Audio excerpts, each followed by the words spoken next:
Oque. ¿Quién es Oque? Oque es el oricha de la loma, de las montañas y de las alturas o elevaciones de la tierra. Representa la perfección del estado primordial del hombre que nace de Olodumare y retorna a él. Es simbolismo de los misterios de Olofi y la firmeza de la madre tierra. Con su otá se machacan las hierbas del machuquillo o H del oricha y cualquier tipo de polvos. Su culto proviene de Ebiokute e Ibadán, donde se le adoraba en el piso cubierto con una jícara pintada de blanco, con un orificio en su parte superior por donde se le inmolaban los animales. Esta jícara solo se destapa para utilizar a Oque.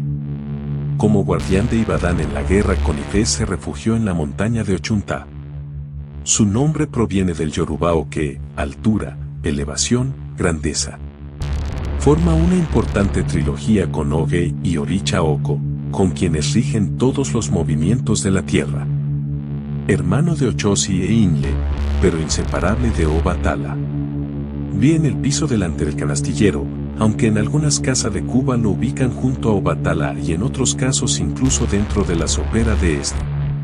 Es un oricha de fundamento, no se asienta, sino que se recibe en toda consagración de Ocha. Los hijos de Yemaya lo reciben sobre el hombro izquierdo. Su receptáculo es un fride plano, que contiene su única otá, que es de forma redonda y plana, de color blanco, negra o caramelo y se cubre con algodón. Se le ofrenda lo mismo que Obatala y le corresponden su color y número de vibración.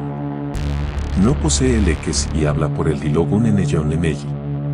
Sus ejes son el alacrancillo, bejuco guaro y la candelilla. No tiene saludo específico, más que Maferefun Oque.